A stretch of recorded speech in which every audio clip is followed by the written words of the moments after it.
Abantu basoba mu 15 be bajjayo empapula nga beegwanyiza ekifo ky'obwa president. Ku bana 38 be bakumyawo empapula ez'ebisaanyizo eby'abatumwa akakiiko k'ebyokulonda. We tukoledde eggulire lino nga abantu 8 bokka be basunsuddwa okwesimbawo okuvuganya ku ntebe ennene ey'eggwanga. Akawungezi k'eggulo abantu abaali bassaayo okusaba kwabwe okwesimba ku ntebe eno bagumbye ku kitebe ky'akakiiko k'ebyokulonda ku 7th Street nga beebuuza ensonga lwaki akakiiko kabasudde ettale newankubadde bakakasa nti ebisaanyizo byonna baali babituukiriza. Minzaani agiriko siffe mwami Bakama n'akakiiko k'ebyokulonda keetadde ku minzaani. Otuse ssaawa 9:00 ate nate ne bangamba era enkyali ku mikono 93 asinaaweza. Bano ne leero we bakeeredde. Abamu balabiddwako nga bakwataganye ne zifayiro ezibaddemu emikono egibadde gibulayo newankubadde bazze beetegese tebafunye kuddibwamu kwonna okuviira akakiiko k'ebyokulonda. Tetuli basanyufu n'ebigenda mu maaso tebanatuddamu paka kati tulinze replies za electoral commission nga zigaanye. Ate tebatulaga nti wano wogudde oba district eno emikono gino ono omuntu yakuteerako oba esayini yakola mbi oba yakola atya.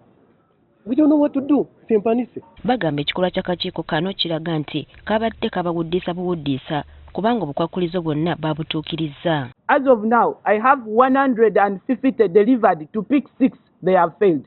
Meaning whatever that is done, it is done deliberately to stop Katumba to be on the back. Ndese mikono gisukamu ero ngambye ku last minute mu district nkaga mu era zibulamu oyagala azirete ditambula ngende kabongo. Beemulugunyiza ku butya ebibiina ebimu ne byatuukiriza ebisaanyizo era ne biweebwa certificate kyokka nga be baasooka. Robert Kyagulanyi began to mobilize for more signatures. Was it 19th, right? Yeah. On the 19th. We were in that office 9 p.m. His results were not yet officially out. How did he know the results? Aba Mr. Mugisha Muntu, they were feeling nini numbers in the morning. As we saw them with our own eyes. Are we parasites? Beekokodde n'akakiiko k'ebyokulonda okubeera mu kyekubiira nga kakola emirimu gyako. Abanuupu mu baffe balinga mulina kye mwayisaawo. Anti bo baba verifyinze naye nga n'emikono bagijjuzaamu tulaba. Ffe tuli byana bali be baana. Mu b'enkukunala abalala balabiddwako ye Muhammad Nsereko owa Ecological Party atuuse ku ofiisi y'akakiiko ng'aliko abamuwerekedde. Olw'omuwendo guno poliisi etuuse okuyitibwa bukubirire okusobola okwetangira ekiyinza okuddirira newankubadde teri akwatiddwa okuggyako okubasaba okweyongerayo. Nsereko yennyamidde ku nkola y'akakiiko naddala mu kwetegereza emikono gy'abo abaagala okwesimbawo.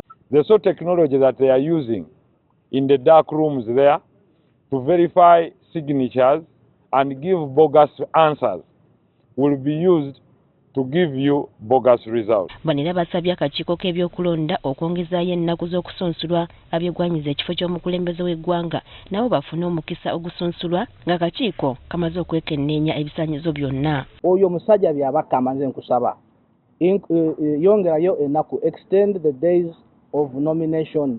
Bakombye kwerima nga bwe batagenda kukwatagana na muntu yenna ayise mu kakuŋŋunta. Kati siina president gwengenda n'owagira. Amazima ganye tusegenda wagira muntu yenna.